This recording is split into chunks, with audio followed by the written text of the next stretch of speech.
We got to the festival, heard the music, we're having a good time, listening to all the acts and artists and everything.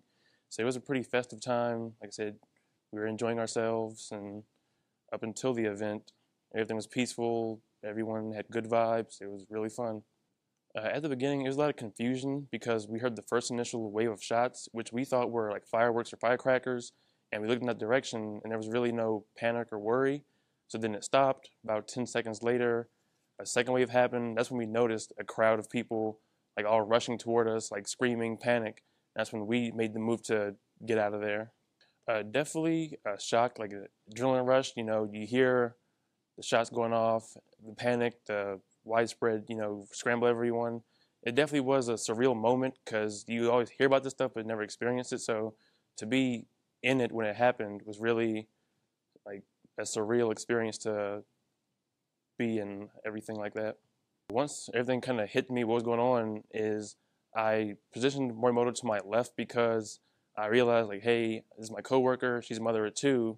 I kind of put my back towards the sound, so God forbid anything come our way, I'll take the brunt of it to basically shield her.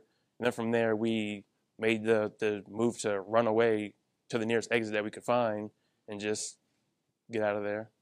As we ran to my car, I started it and put the car in drive to get out of there. And then I noticed my back doors opened, and complete strangers, about five of them, hopped in the back saying, "Hey, can we, ride with you to get us away from here?"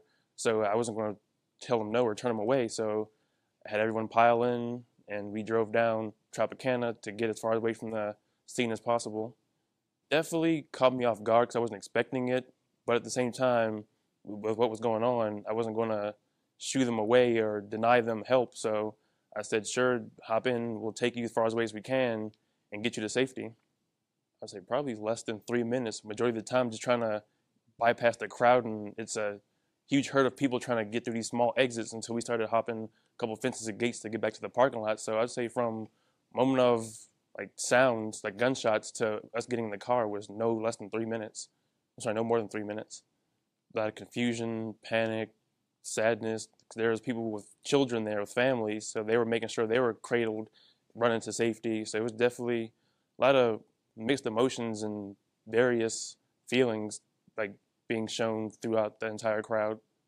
It hit me more so later in the night when I had a chance to really like lay down and decompress that these were total strangers I'd never met a day in my life, that I got to safety, that they all piled in my car. They were thanking us endlessly when we got to the destination, away from the strip and everything. And it wasn't until I laid down that it really, really, really hit me that I helped complete strangers out of this whole panic. The first few thoughts were, it was like a complete 180. We went from having fun, listening to good music, Jason Aldean, played some of his smash hits, to literally a split second later, widespread panic, everyone crying, screaming out, like in confusion, what's going on, what's happening, to like it was literally a change of the moment for everybody to go from fun and festive to panicking, worried, and crying. I would say in terms of special training, we have what's known as active shooter, which we usually take once a year or whenever we're set to deploy. So me having gone through that class, as soon as the instructor introduces themselves, the first thing they say is an active shooter can be random or premeditated. And we always think, God forbid, we don't want to be in that situation. So from the moment shots started firing, I kind of reverted back to that class where if you're in an active shooter situation, fight or flight, well, no one knew where the gunman was coming from. So it was flight at that moment to get out of there as fast as possible, make sure who I was with, it was safe and taken care of. And following the events, the strangers that we helped out, make sure they got to safety, they got out of there unharmed and safe. Panic, like you had multiple people on their phones contacting their family, their friends. It was just a lot of confusion going on at once. And then we had one lady whose phone had died, so Morimoto assisted her by letting her use her phone.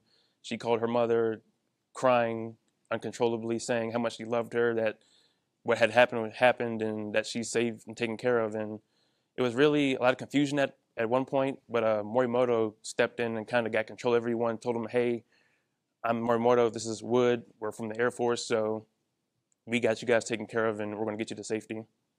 Not initially until I got home, but I actually had family call me the following morning because I'm from Maryland originally, so 3 hours ahead. It was about 3 a.m. their time, so they didn't hear until the news in the morning what had happened. But that morning, I got plenty of phone calls, text messages, directly from family asking about me, my whereabouts, if I'm safe. And I told them, like, hey, I was at that concert, but I'm good to go. I'm safe and sound, unharmed, and you guys have nothing to worry about.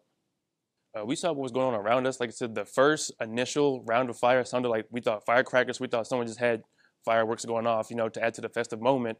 It wasn't until the second wave where we heard, like, excuse me, the crowd really shifting towards us, like in panic, saying like, "Oh my God, shots fired! What's going on? What's happening?"